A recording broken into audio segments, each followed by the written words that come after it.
Primeiro, né, queria, assim, super te agradecer por tirar esse tempinho aqui pra vir falar comigo. E, meu, a lista de coisas, assim, eu fui fazendo a pauta e eu fui olhando. Não termina, é muito projeto, muita coisa legal pra gente conversar. Obrigada. Ai, que bom. Obrigada a vocês. Você começou a sua carreira artística de um jeito totalmente diferente do que tá agora, que foi super Sim, novinha como Paquita da Xuxa, né? E aí sim. mudou, foi entrando no cinema, foi entrando no teatro. Me conta um pouco de como que foi esse momento da sua vida e como que foi essa transição pro cinema, pro teatro, pra esses outros projetos que são totalmente diferentes do... Tudo bem, 12 anos, você era criança, né? Era muito novinha, Sim. mas me conta como que foi tudo isso. Cara, eu era uma criança de 12 anos, morando em Curitiba, indo pro cursinho de inglês, indo pra escola, vivendo uma rotina normal. E eu não esperava passar de verdade.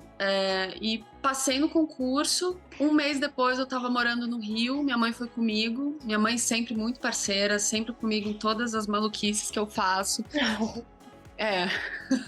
Maravilhoso. E aí mudou a nossa vida completamente. Aquela rotina, praticamente trabalhando de domingo a domingo, mais escola. Foi uma experiência única, assim. E eu já me interessava por cinema, essas coisas, só que eu idealizava muito, sabe? Eu não tinha noção do que era uma profissão de atriz ou como era trabalhar como atriz. Eu pensava naquela coisa de criança, da vaidade, de querer aparecer e tal. E com o tempo, fazendo curso, a gente chegou a fazer curso de teatro lá, que a Marlene ofereceu pra gente. Eu participei dos 3 longas da Xuxa, então aqueles dos Duendes, o Requebra e o Popstar. Então deu para ter uma noção do que era um set, como é que funcionava, que é outro ritmo. A televisão é muito mais rápido, o cinema ele vai em outro ritmo, você espera muito. E ali eu comecei a fazer cursos, comecei a entrar em contato. Por um momento eu me afastei, fui fazer faculdade de história, fiz um ano, aí depois fui para jornalismo, mas sempre com o teatro e o cinema ali rondando a minha vida. Até que eu falei, não, eu tenho que assumir que eu quero ser atriz, porque é quase que você tem que assumir, né? Porque eu tentei fugir de todas as maneiras, mas chegou uma hora que eu falei, eu não aguento mais, é o que eu amo, então vou assumir isso, vou mergulhar nisso, porque eu estava sempre fazendo várias coisas paralelas.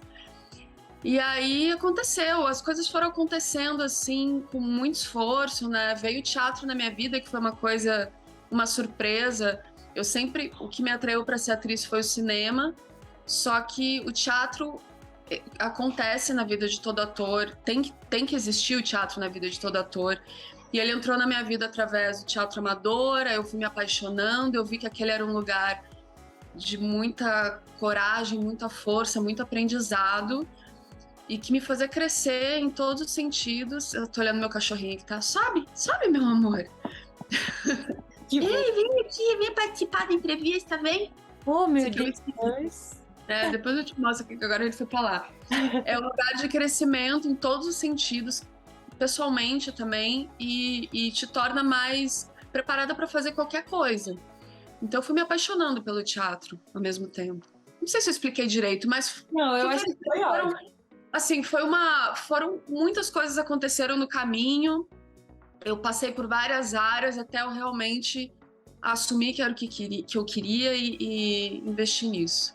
É que eu acho muito doido, né? Porque é, a arte é uma. Independente de qualquer lado que você for, assim, é uma carreira que eu acho que às vezes a gente fica com o pé atrás e é muito incerto. E aí, Dá medo. só Sim, que é muito difícil de levar paralelo com outras carreiras. Se você realmente sim. ama e fala assim, fazer um pezinho aqui, fazer outro lado, deve ser muito complicado, né? É.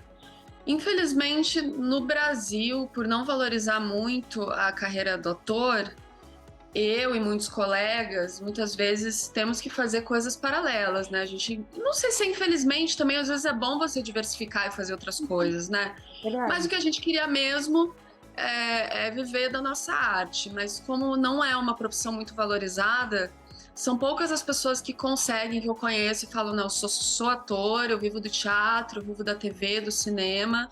e com segurança, com uma certa qualidade de vida, digamos assim, né? A maioria dos atores que eu conheço dão aula em algum lugar, fazem locução, que é muito legal também. Você também tem experiência de professor, fazer locução, outras coisas. Eu mesma vou voltar a fotografar, que eu fiz fotografia há muito tempo atrás, como fotógrafa mesmo.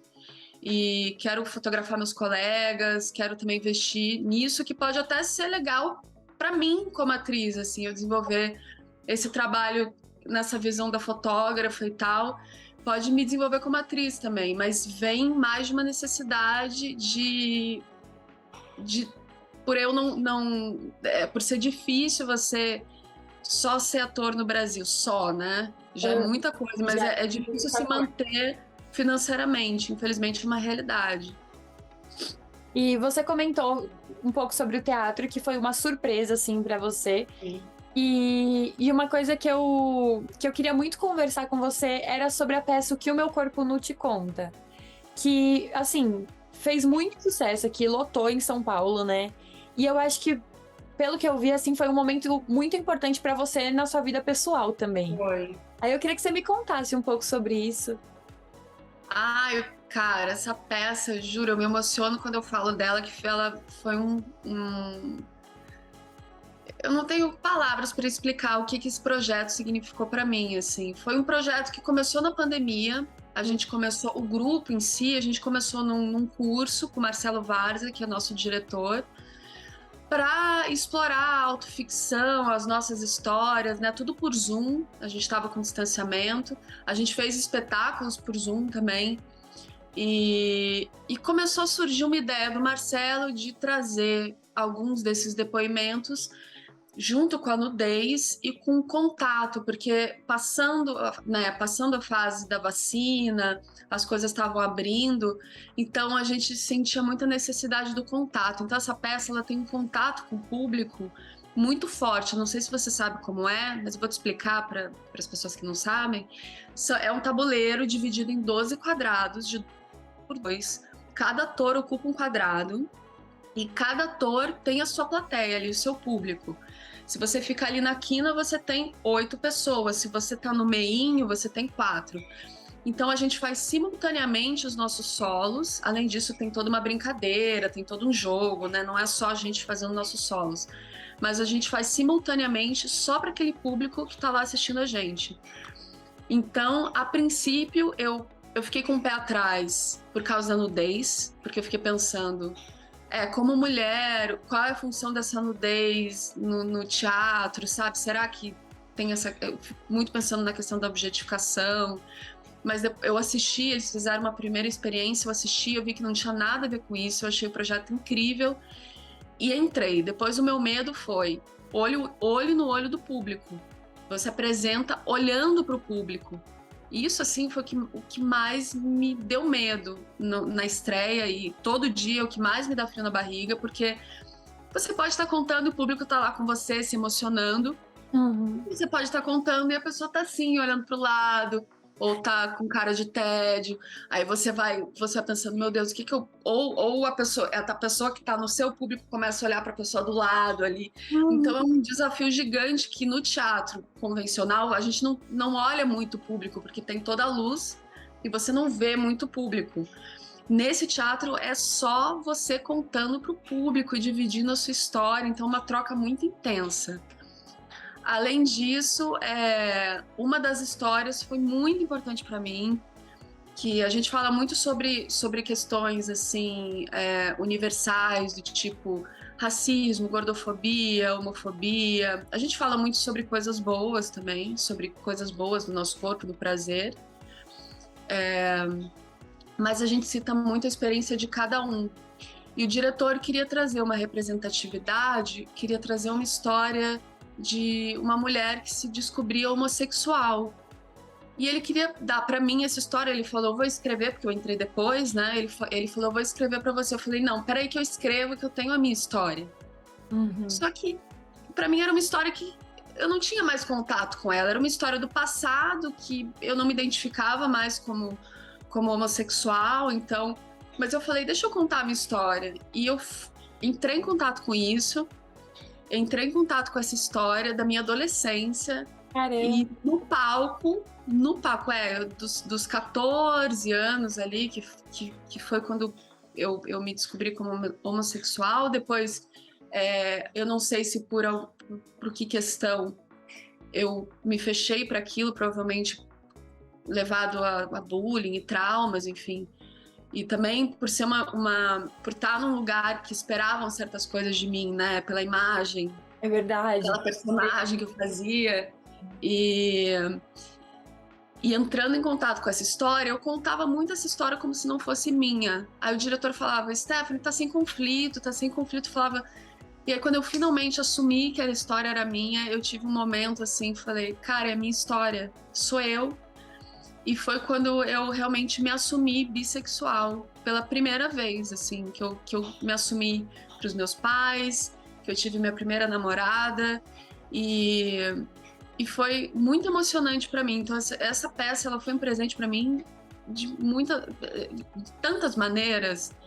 Contato com o público, voltar depois de uma pandemia para o teatro, esse desafio gigantesco, e me trouxe essa transformação pessoal, de eu entrar em contato com esse lado que estava reprimido, e que no palco mesmo, ali naqueles tabuleiros, olhando para as pessoas, sabe? Eu senti que eu me libertei e não tive mais vergonha de quem eu sou, sabe? Demorou 20 anos, mas foi. Vocês ficam um pouco desesperados no meio, falando, meu Deus, o que vai acontecer? Será que vão me chamar para eu fazer alguma coisa? Mas ela vai voltar, com certeza, em breve. Eu ainda não tenho confirmação, mas volta. E eu quero que você assista, porque eu acho que você vai adorar. O feedback das pessoas foi tão inesperado pra gente. A gente achou que fosse fazer uma peça legal, uma experiência, né, diferente, mas as pessoas têm trazido... Elas ficam tão tocadas e se identificam tanto com aquilo, e tem sido uma resposta muito bonita do público. O público tá adorando, assim, assistir. Então, com certeza, ela vai voltar entre o final desse ano, começo do ano que vem. Ai, que legal, que legal. E aí, já que você comentou sobre isso, dela tá voltando, queria que você me contasse quais são os planos que estão chegando, além da possível volta da peça. Eu tô escrevendo uma websérie. Que legal. Pela primeira vez eu vou me arriscar como roteirista, e fiz o meu primeiro curso ali. Já tinha tido um pouquinho de contato com o roteiro, mas fiz um curso de argumento e estou desenvolvendo uma websérie que eu quero muito fazer, que tem um quê autobiográfico. É meio que... É tragicômico, é tirando sarro com essa vida do ator, mas partindo muito da minha vida mesmo. Tem o meu curta Emílio, que agora ele já fez festivais, que é um curta que eu fiz sobre direitos animais, né? E eu quero disponibilizar esse curta na internet, e eu quero ver se eu consigo acessar algumas escolas, alguns lugares, para ver se algumas crianças, adolescentes assistem e se tocam com essa causa que é tão importante. Se você quiser, depois eu falo um pouquinho sobre o que é o Emílio. E, continuando aí na batalha dos testes, de novos projetos, a peça ainda eu acho que tem muita estrada, e voltar a fotografar, que é uma coisa que eu quero muito voltar a fazer, não só por necessidade, mas também saudade, sabe, de estar... Porque eu fazia muitos anos que eu não fotografava, e aí eu fui fotografar o elenco da peça, da minha peça, da peça que eu tô em cartaz, que eu tava em cartaz, né, fui fotografá-los. E eu tinha esquecido quanto eu gostava de estar nesse lugar também. Então eu também tô ansiosa para voltar para esse posto, assim, de fotógrafo. E eu acho que traz uma visão diferente, sei lá, você Sim. como atriz também vai retomar uma visão que eu acho que é muito necessária, né? Não, com certeza. E aí, só pra gente fechar, então me conta um pouco mais sobre o Emílio. O Emílio, ele é um projeto que eu fiz. Eu sou envolvida com direitos animais há muitos anos. Eu sou vegetariana desde os 20. E na época que eu virei vegetariana, eu comecei a trabalhar numa ONG. Depois eu fui trabalhar numa agência de notícias de direitos animais.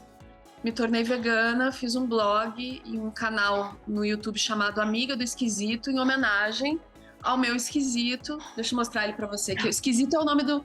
Peraí. Eu amo ele.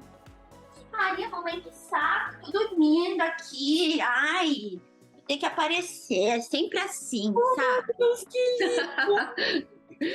Esse é meu vira-latinha que eu herdei da minha avó. Meu O nome Deus, dele é esquisito. ele é lindo! Deitou, desmaiou aqui do meu lado, tá super cansado. A vida dele é muito agitada, sabe? Ele tem muito compromisso. E aí eu fiz um blog inspirado nele, virei vegana, comecei a me envolver cada vez mais. E eu quis fazer um curta-metragem que misturasse ficção, um pouco da história do ativismo animal, mas que não fosse documentário, que não fosse panfletário, que chegasse nas pessoas de uma maneira sensível. Então, esse documentário ele aborda os chimpanzés que são resgatados dos circos e zoológicos e são levados para um santuário, que é um santuário de Sorocaba chamado Projeto GAP, e lá eles são reabilitados, né? O possível porque, né, eles nunca mais vão voltar a ser os mesmos, mas eles são reabilitados lá e eles têm interações, eles têm médicos que acompanham. E eu acho a história, na verdade, a história de uma amizade entre uma humana, no caso eu, e um chimpanzé. É uma amizade interespécie, né? E eu, no caso, eles gostam, os chimpanzés, quando eu fui lá visitar para fazer uma matéria, eles gostam de pegar revista, eles aceitam doação de revista nesse santuário. Eles gostam de pegar revista e folhear. Aí eles pegam a revista que eles mais gostam, põem embaixo do braço, vão levando. Aí eles ficam apontando para as coisas que eles gostam, eles trocam revista. Então eu achei essa história muito interessante. Então é essa humana, no caso eu, que vai pegando doações de revistas para levar para o Emílio, que a princípio ninguém sabe quem é o Emílio, quem que é esse cara. E aí no final revela que é um chimpanzé e que é o amigo dela que tá esperando essas revistas. Que lindo, nossa! Eu vou disponibilizar muito em breve no YouTube, é só me organizar no YouTube, no Vimeo, de graça para todo mundo, sem senha, sem nada, para todo mundo assistir. É bem simples o filme, mas porque foi feito com pouco recurso, mas eu tenho muito orgulho dele, que eu acho que é um filme que tem coração, assim, sabe? Ele tem... Mais importante. Ai, olha, queria muito te agradecer pelo nosso papo. Eu adorei te conhecer de verdade. Você é uma pessoa Eu adorei. Muito legais. E o que eu acho que é o melhor de tudo isso é que tem muito conteúdo por trás de tudo que você está se envolvendo. De verdade. Obrigada, Rico. Adorei a entrevista, adorei conversar com você. Você é uma excelente entrevistadora. Ai, obrigada. Obrigada. Ai. Então, tchau. Beijo, obrigada. Tchau. Foi um prazer. Prazer foi meu. E dá um beijo no esquisito também. Tá aqui dormindo do meu lado. Tchau. Beijo.